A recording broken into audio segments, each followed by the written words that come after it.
Have you ever imagined living in a skyscraper that is 1,600 feet high and 75 meters long? If yes, then meet Saudi Arabia's boldest vision to date, the Mirror Line, an incredibly ambitious mega-project that's set to redefine what's possible in architecture. Picture two colossal skyscrapers, each soaring to a staggering height of 500 meters, running side by side for a mind-boggling 170 kilometers through deserts and mountains. It's a project of unparalleled proportions, a breathtaking undertaking with the goal of accommodating a bustling city of 9 million residents within its reflective aspect.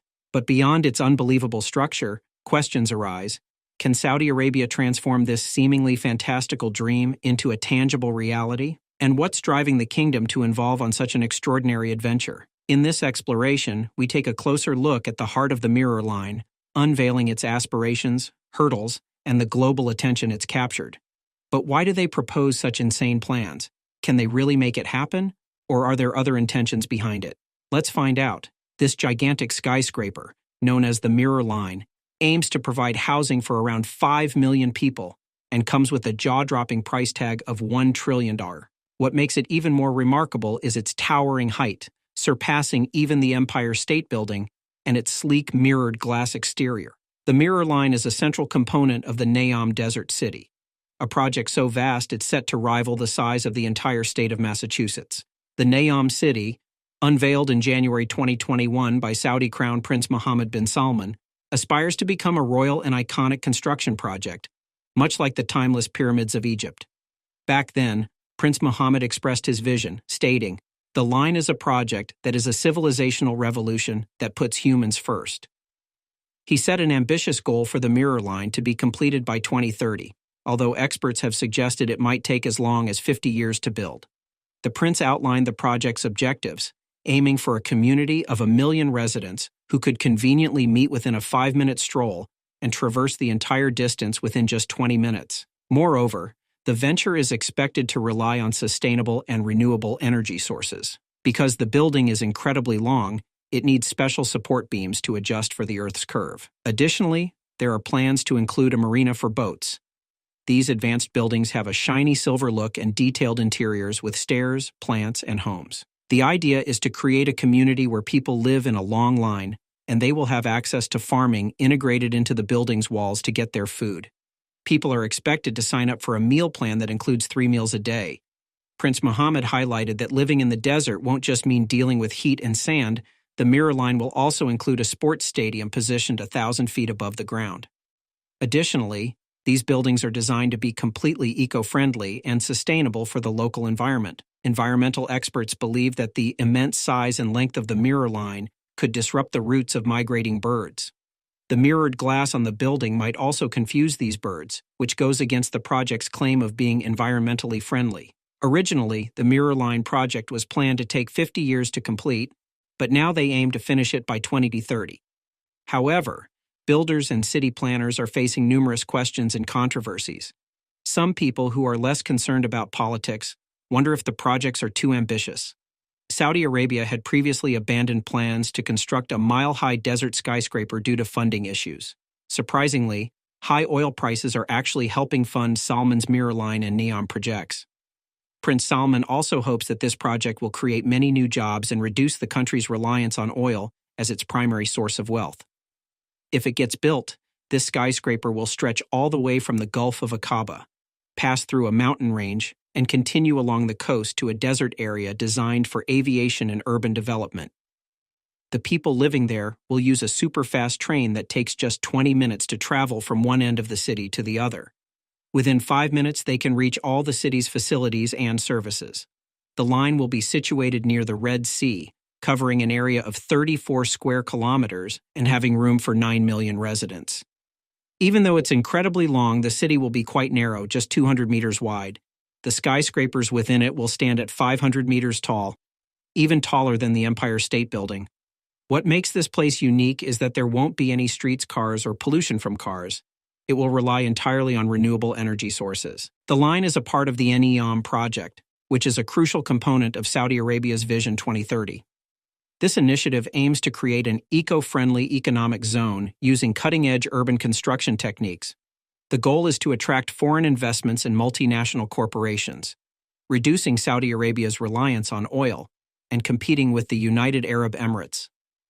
Although the NEOM project faced skepticism about its ability to attract investments and meet deadlines, it has been steadily advancing since its launch in 2017. The pandemic period did not significantly slow down construction, as economic recovery has become a top priority for many countries. However, like any massive project, NEOM has its own set of challenges. Some have been addressed by Riyadh, while others remain obstacles to overcome. The biggest challenge for huge projects like NEOM and the line is getting enough money. Saudi Arabia has struggled to attract money and investments from other countries and companies. Originally, they planned to finish NEOM by 2030 with $500 billion, but now it might take until 2050, and that will make it much more expensive. So they expect the whole project, including the line, to cost Saudi Arabia $1 trillion. Saudi Arabia's own investment fund, called the Public Investment Fund (PIF), is funding the project. They have talked to some foreign companies, including Russian ones, about helping build some of the stuff for NEOM. But they haven't been very successful in finding other companies or countries to invest money in the project. Justin Alexander, the director of college economics, told the New Arab, "The only major foreign investment announced to date is the green hydrogen plant, and even the PIF-owned Lucid Group has decided to instead locate its electric vehicles factory in King Abdullah Economic City, which has a developed infrastructure and is located close to major population centers." Another challenge they face is, the NEOM project wants to make a city that's not just smart, but really smart, like a city that can think for itself. But making a city like this is very hard, and Saudi Arabia can't do it all by itself. They need help with technology and ideas. Actually, the idea of a city like this is not new. In 1956, American architects had a similar plan called the Linear City, and in the 1970s, architect Rem Koolhaas had a similar idea in a book. But making it real would be a big achievement for Saudi Arabia. They need to use the latest technology in city design to make this city interesting for people to live in and for investors to put their money in. If they don't do it right, NEOM could end up like many other cities in the Gulf that were never finished. Some other big cities in the Middle East, like King Abdullah Economic City and Dubai's projects, haven't done so well. They expected lots of people to live there, but it didn't happen. There's even a project called The World in Dubai that's sinking into the sea. So people are wondering if NEOM will be different. One of the big challenges for NEOM is that they need skilled workers from other countries, and that might not be easy to fix quickly. There are also social problems that Saudi Arabia needs to think about. NEOM is being built in a place where the Hawitat tribe has been living and farming for a long time. The Saudi government wanted to take their land in 2020, and one member of the tribe, Abdul Rahim al-Hawaidi, didn't want to give up his land. He made a video on YouTube saying that he might be killed. Later, there was a shootout with the police, and he was killed. This made a lot of people who care about human rights very upset. So even though the line and NEOM could be good for Saudi Arabia, they also have to deal with problems like this. The Crown Prince, Mohammed bin Salman, has a big challenge. He needs to dream big, but not so big that it's impossible to achieve. Right now, not many people are openly complaining about the changes he's making, but he needs to be careful not to upset the people in the country. The people who work in the government might also resist his reforms by slowing things down or leaving work early. If the price of oil stays low, or if investors don't believe in his plans, or if there are problems in the region, it could slow things down too. He's also cracked down on people in the country who criticize his policies. Most importantly, Mohammed bin Salman needs to keep making progress and not get stuck like previous leaders. A Saudi political analyst said that Saudi Arabia is a rich country, and they just need good leadership. It will take at least 5 years of hard work to make things better. Saudi Arabia's $1 trillion skyscraper project, the Mirror Line, represents an ambitious vision for the future. While it captivates the imagination with its futuristic design and sustainability goals, it also faces significant challenges, including financial, technical, and social hurdles. The success of this megaproject remains uncertain, but it underscores Saudi Arabia's determination to transform and diversify its economy. Whether it ultimately becomes a symbol of innovation or a grand idea that never materializes, the Mirror Line serves as a testament to the kingdom's aspirations and the global fascination with the possibilities it presents.